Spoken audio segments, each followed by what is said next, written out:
Welcome to the Pulse with Peter B. I'm your host, Peter Biancamano. Let's get you to the pulse on everything you need to know. And again, you hear the excitement in my voice, and it's because we have Miss Jersey Shore herself. And I'm not talking about Sammy or Snooki or JWoww or Dina or Angelina. That's right. Big fan of the show, everybody. I'm talking about Daria DeLucia of That Hoboken Eats. How are you today, Daria? I'm sorry. My first line was going to be like, someone's a big Jersey Shore fan. But I'm an Italian from Jersey. You Jersey. took the joke right out of my mouth. Come on now, right? I mean, and obviously she's not from the Jersey Shore. She's actually from Wayne. She just went to school at the Jersey Shore. So that's why there's a thing called a Jersey girl. We do it all. We do it all. And they have it all right? All right, Daria, today, you're throwing me for another curveball here today. What are you doing to me here? I mean, we're talking about... I came back with a bang. Apparently so. Yeah, exactly. Why do you think we start the show with Miss Jersey Girl here? You like the little movement? Because she did the same exact... There you go. She knows what she's doing. And we're going to be talking about not a restaurant, but a wedding hall. It's called Il Tulipano, located at 1131 Pompton Avenue, I believe. Sounds right. In Cedar Grove, New Jersey. And why are we talking about a wedding venue instead of a restaurant today? Well, the food, obviously. Not my wedding venue, but a wedding venue, event hall. I had my bridal shower there, and they absolutely crushed it. Funny thing, though, they used to be a restaurant. No way. Same location. Way back when, same location. Apparently, it was like one of the best Italian restaurants ever.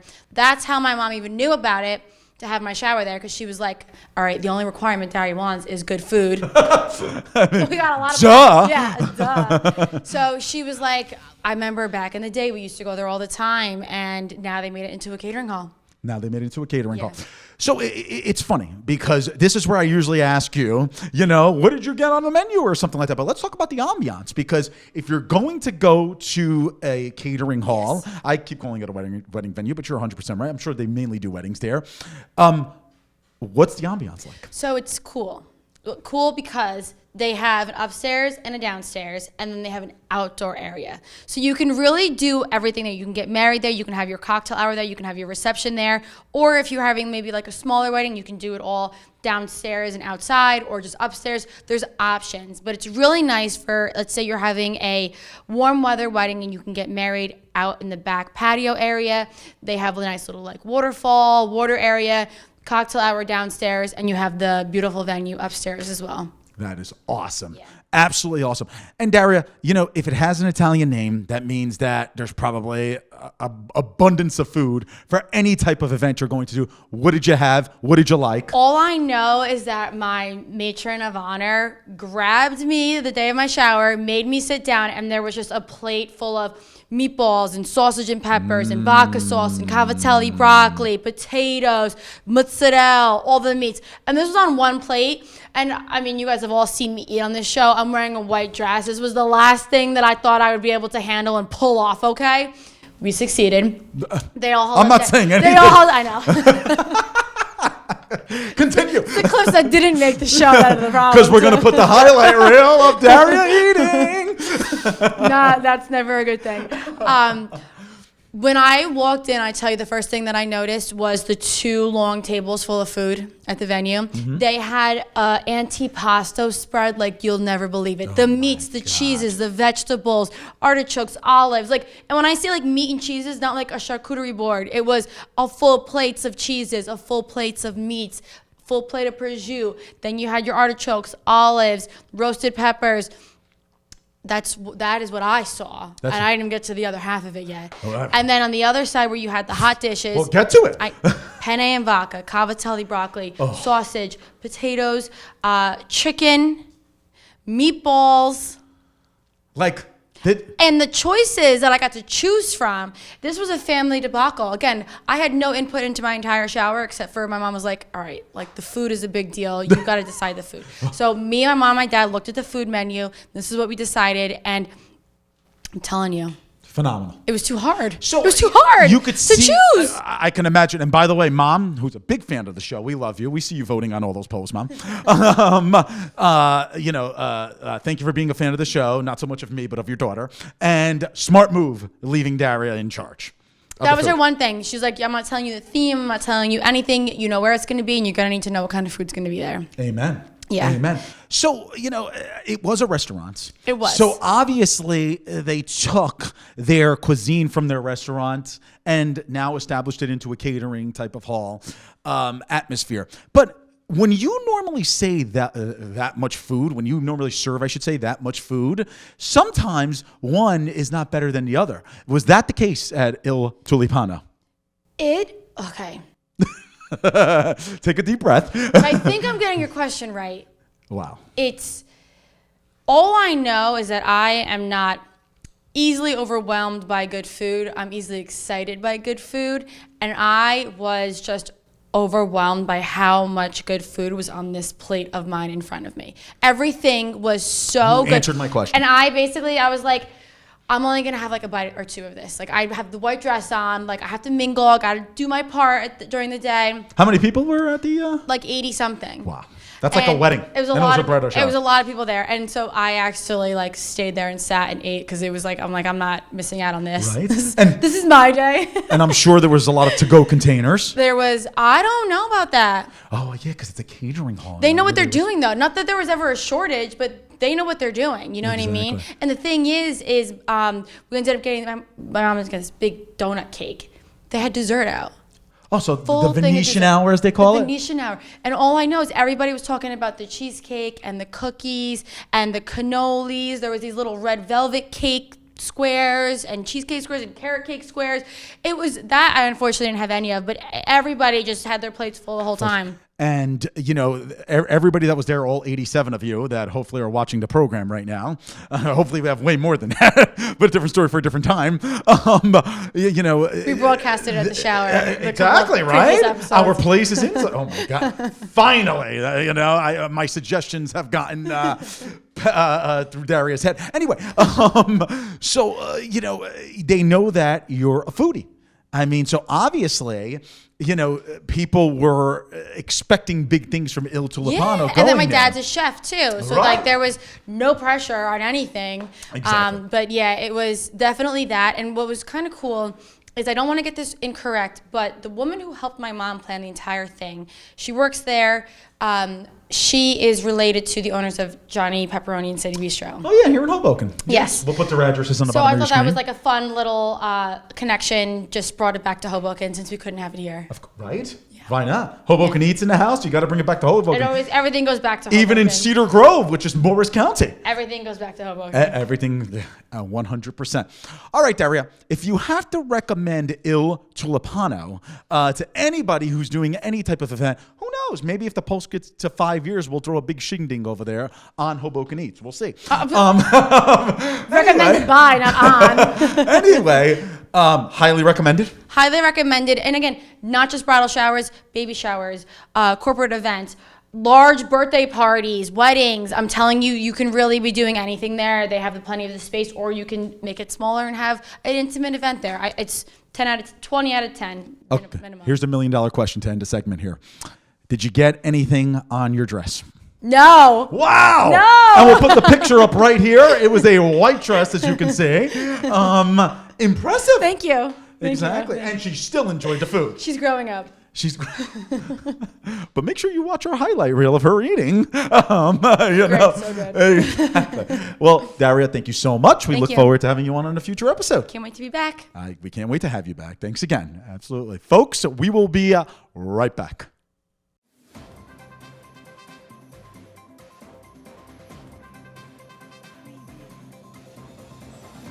Peter Biancamano, your hostess with the mostest of the Pulse with Peter B.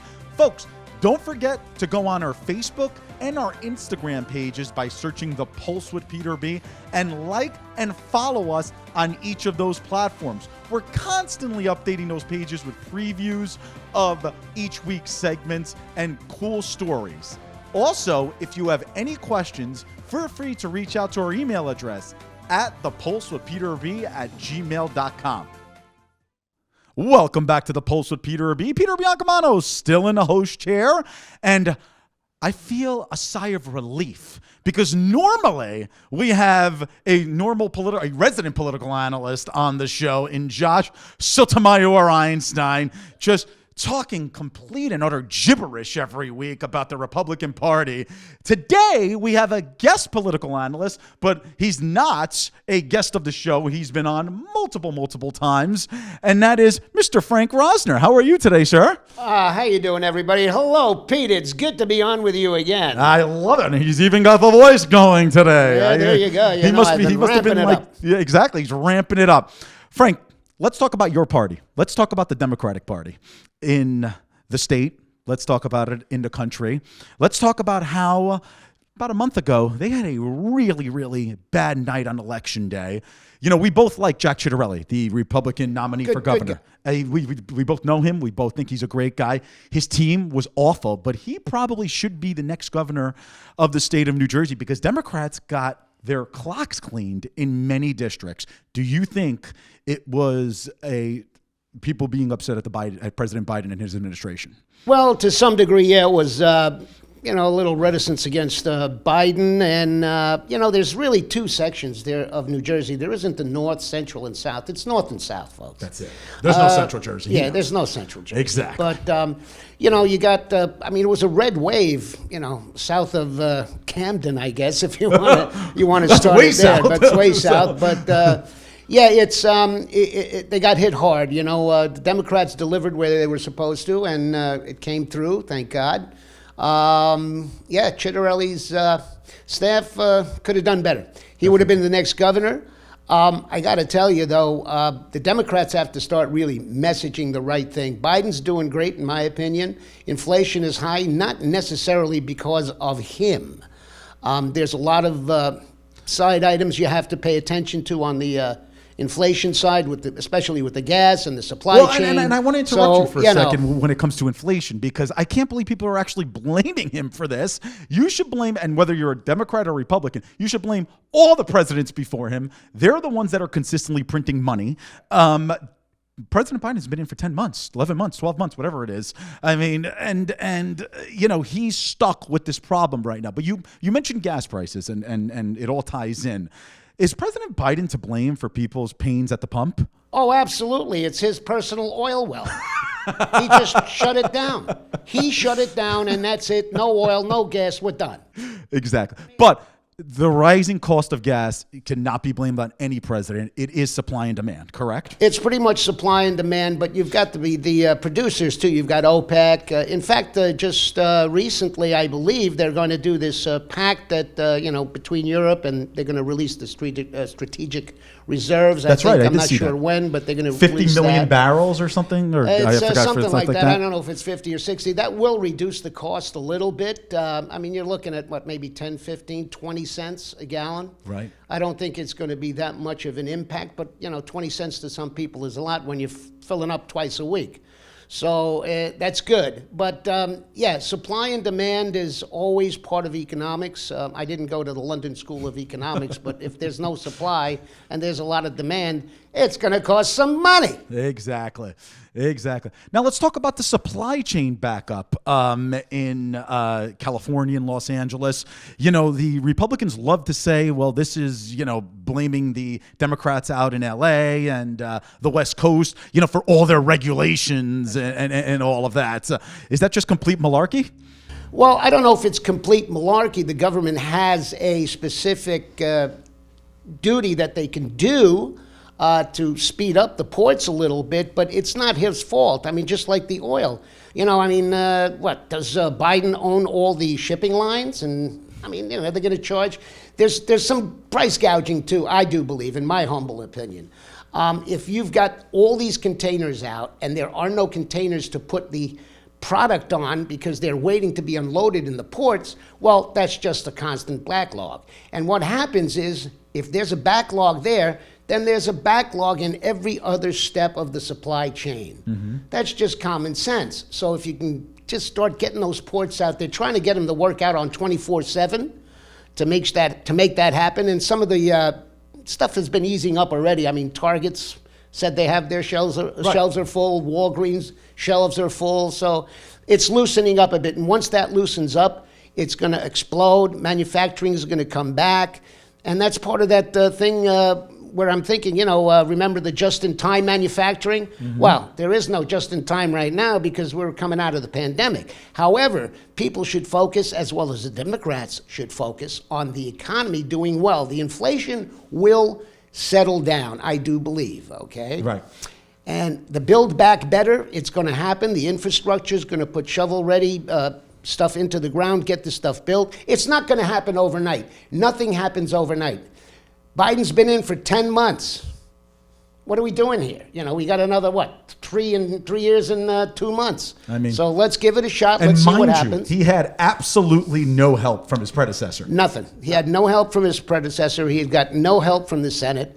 He really has to push everything through. The House is kind of like wacky right now with Kristen Sinema and John Manchin, although John Manchin seems to be coming aboard, but Kristen Sinema is, I've been reading up on her a lot lately, and boy, it's interesting that her name is Sinema because she's starting to be a movie.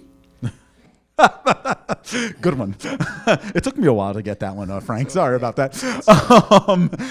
Anyway, and let's talk about his predecessor.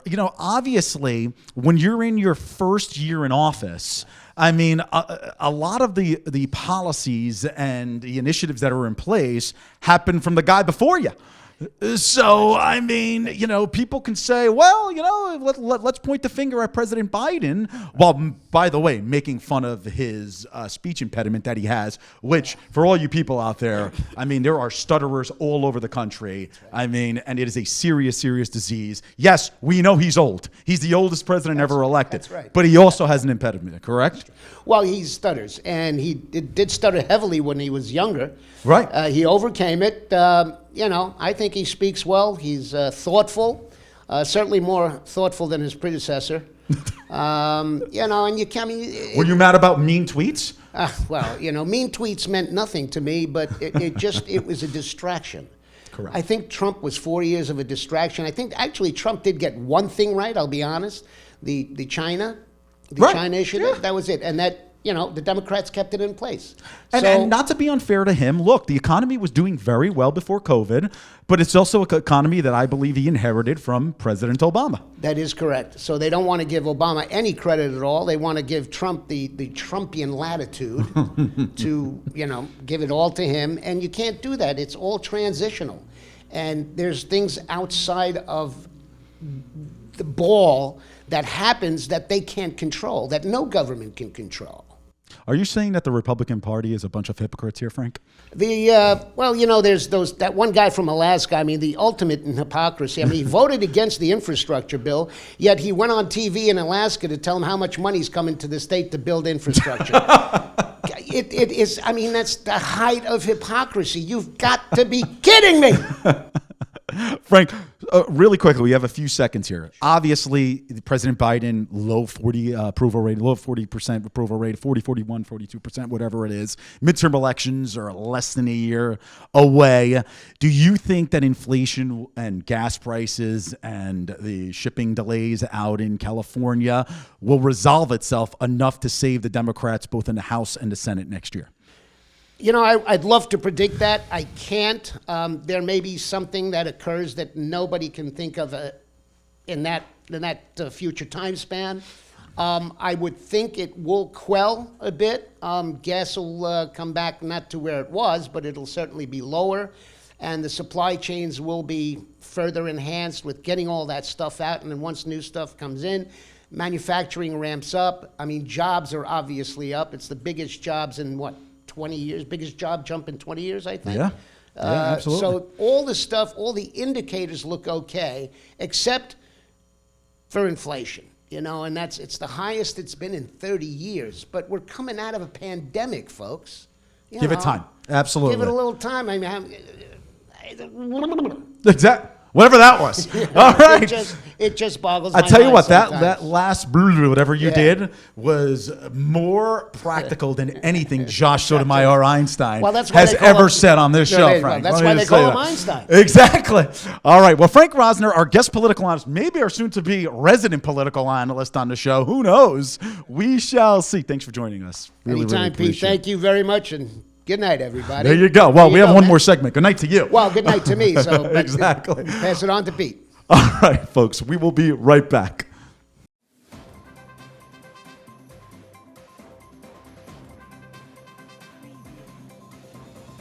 Peter Biancamano back with you. Don't forget to watch us on cable access every Sunday and Monday at 9 a.m. Optimum Channel 18, Files Channel 46, and Comcast Channel 190.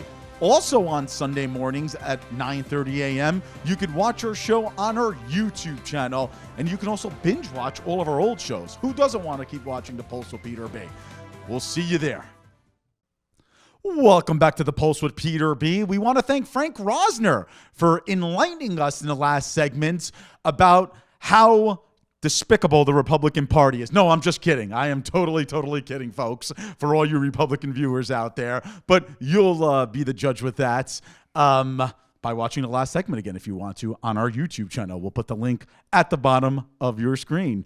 All right. Joining us now is a person making his fifth appearance on the Pulse. I mean, at this point, I feel like a salaried player. Well, you should be. We'll take that up with HR if you want. And that is our pro wrestling insider, Mr. Rob Tonneson. Rob, how are you this evening? I'm doing well. Happy Thanksgiving. Happy early holidays to you, sir. Happy early holidays to everybody. Exactly. And happy late Thanksgiving to Yes, you. absolutely. Now, we have to discuss the shirt you're wearing tonight first. Please explain to the audience. Okay, so every time I've been on, I've tried to kind of represent a different wrestler and just say there's not other people just on WWE. So when I was first here back in April, I wore a Brody Lee shirt.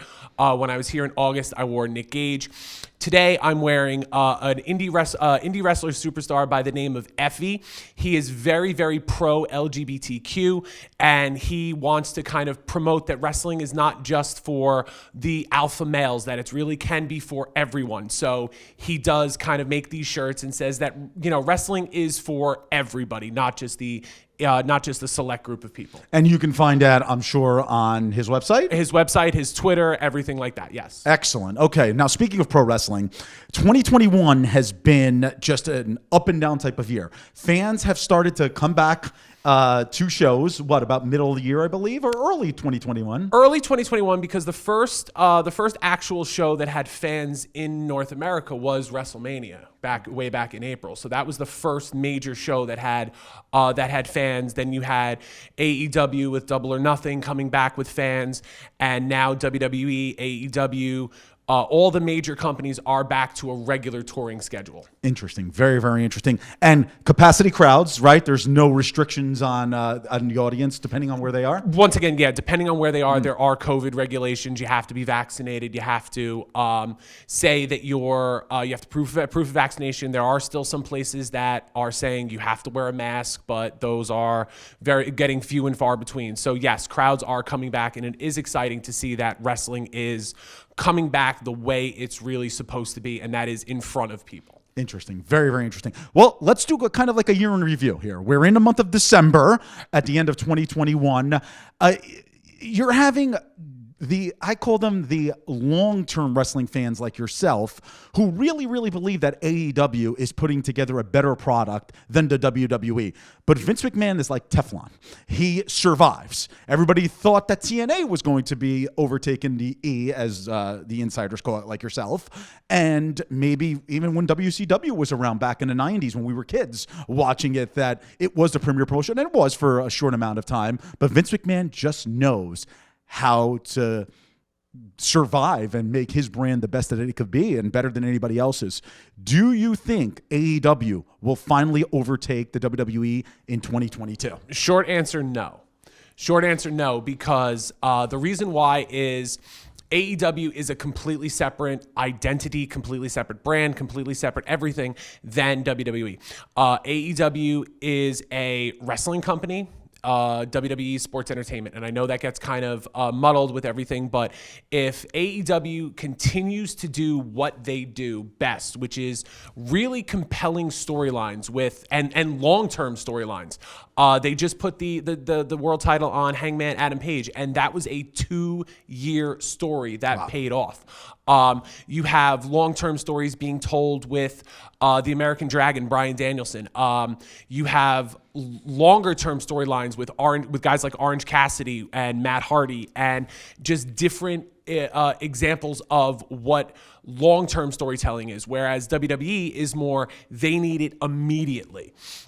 You had Brock Lesnar come back at SummerSlam in August, and then by October, he was wrestling Roman Reigns. Wow. Whereas if you kind of let that draw out and let that go, I think you would have had a better match, a better selling point, and everything like that. Now, a fallacy that I believe is out there is that all the old talent is going to AEW and the WWE is bringing up younger talent. But I watched the WWE, and you have Randy Orton still there, who's definitely not a spring chicken. And you said Brock Lesnar, and my God, Bill Goldberg still fights from time to time.